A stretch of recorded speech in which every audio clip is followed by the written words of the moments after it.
Ini informasi terbaru sahabatku. Informasi terbaru mudah-mudahan disimak sampai tuntas ya. Apa kabar sahabatku semuanya? Selamat datang di channel Esa Santuy. Assalamualaikum warahmatullahi wabarakatuh. Sahabatku, kali ini saya akan informasikan kepada teman-teman semua, untuk YouTuber yang belum monetisasi maupun yang sudah monetisasi, ada update terbaru tentang cara YouTube merekomendasikan konten-konten. Update April 2023 ya. Untuk teman-teman yang akrab dengan Studio Analytics sekarang mungkin sudah ngeh dengan kabar ini ya. Tapi nggak apa-apa, saya informasikan agar ini menjadi informasi update bagi teman-teman yang memang belum mengetahui.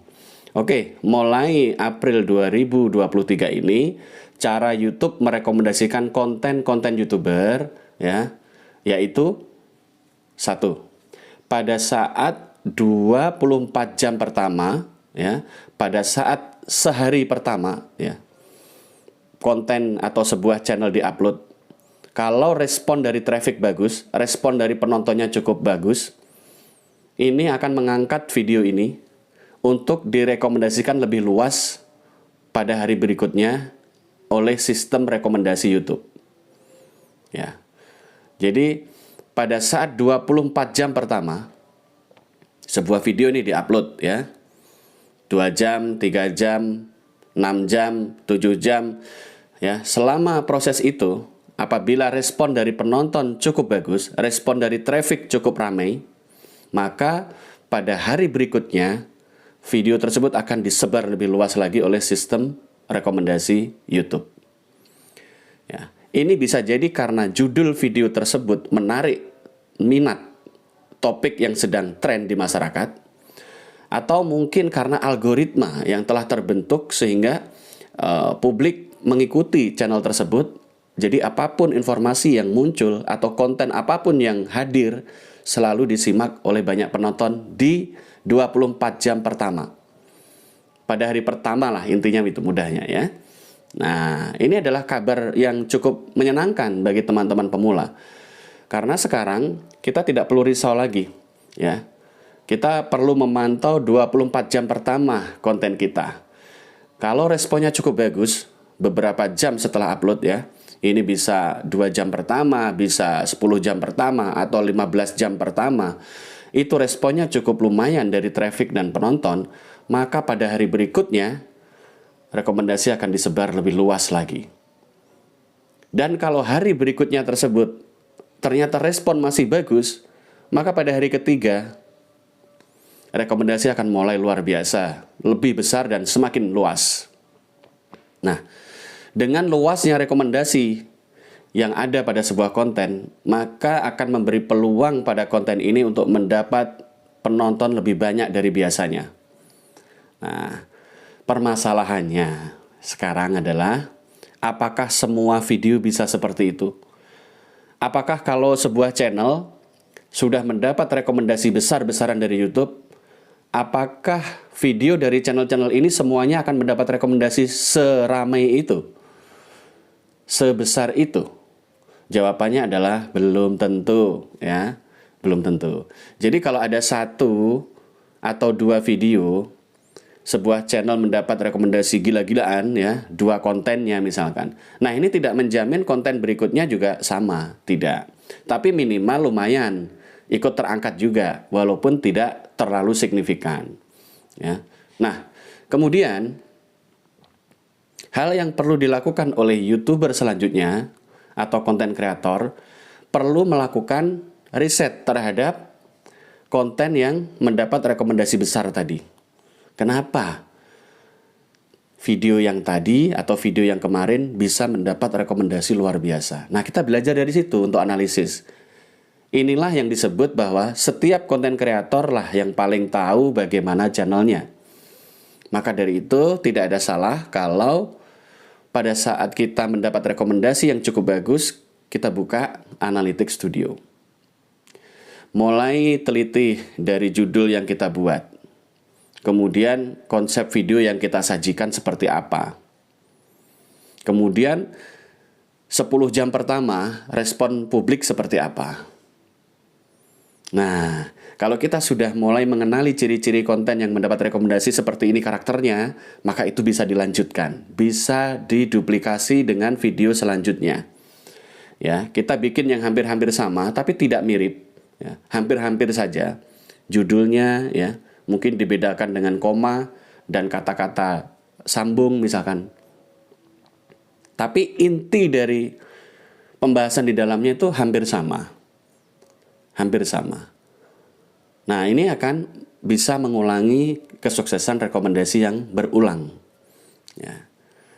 Jadi di sini teman-teman perlu mempelajari pola rekomendasi. Ya. Video yang mendapat respon penonton bagus pada 24 jam pertama, ini cenderung mendapat rekomendasi yang lebih besar dari YouTube untuk hari-hari berikutnya. Jadi satu konten ini bisa tetap mendapat rekomendasi. Tapi konten-konten selanjutnya yang teman-teman buat belum tentu mendapat rekomendasi sebesar konten yang tadi. Dan itu wajar, itu biasa, normal, ya. Kalau setiap upload ngeboom, nah ini biasanya public figure yang sudah memiliki algoritma kuat, ya. Itu pun tidak terus-menerus ngeboom, sahabatku. Karena ada channel-channel yang memiliki jutaan subscriber juga tidak setiap upload ngeboom. Yang ngeboom paling ya dalam sebulan ada hanya 2 atau 3 video saja. Selebihnya ya normal, penontonnya di bawah 2 juta penonton. Meskipun subscribernya lebih dari 20 juta penonton. Ya, tapi penontonnya nggak lebih dari 2 juta penonton. Dalam waktu 1 bulan setelah ditonton itu ya, setelah diupload. Jadi yang mendapat rekomendasi besar-besaran biasanya ya hanya 2 atau 3 video dalam sebulan. Ya. 2 atau 3 konten saja. Bulan berikutnya juga begitu. Nah, dengan pola seperti ini, secara tidak langsung mengajari YouTuber untuk belajar analitik.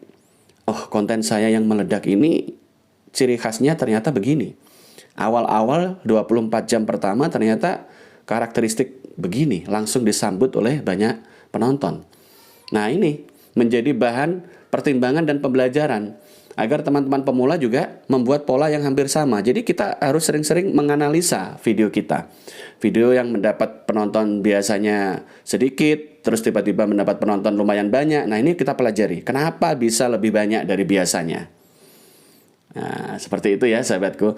Jadi mengenali rekomendasi bisa melalui pengamatan studio analitik.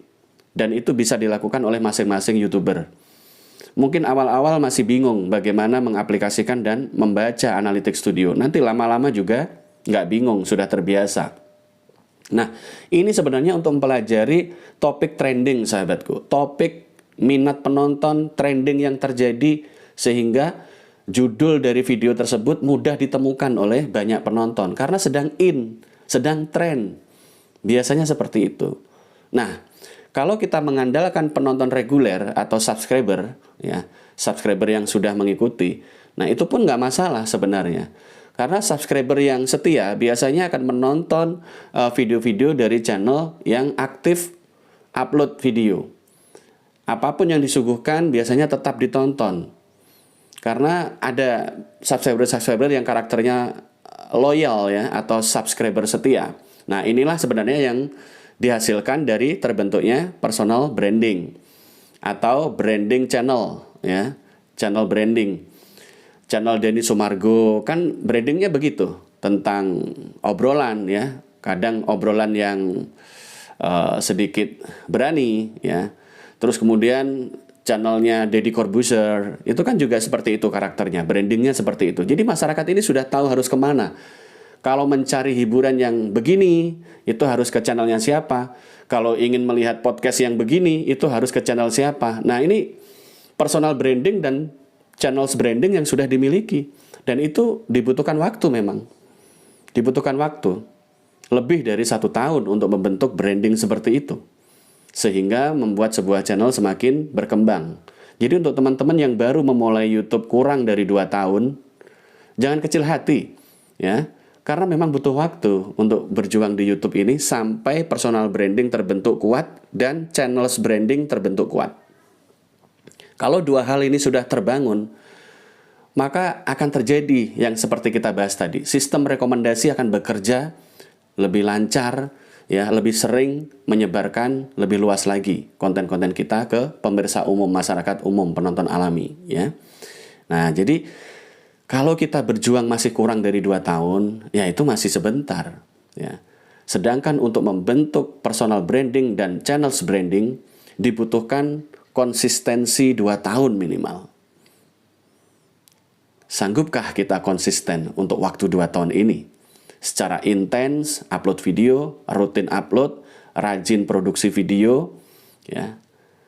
Untuk teman-teman yang ingin membentuk traffic, membangun traffic, kunjungan sesama pemula, ya. Ini di awal-awal membangun channel, jadi jangan sampai cara kebalik-balik, ya. Usahakan seperti itu untuk membangun traffic. Nah, kemudian setelah traffic terbangun, biarkan channel melesat secara alami, berkembang bertahap, ya. Dengan rajin upload tentunya, ya. Dengan rajin upload. Oke, jadi teman-teman pemula yang sudah merasa capek, lelah, padahal baru setahun menjadi YouTuber, itu belum seberapa. Channel-channel besar yang sudah berjalan, mereka berjuang lebih dari 1 tahun. Baru mencapai rekomendasi yang cukup lumayan.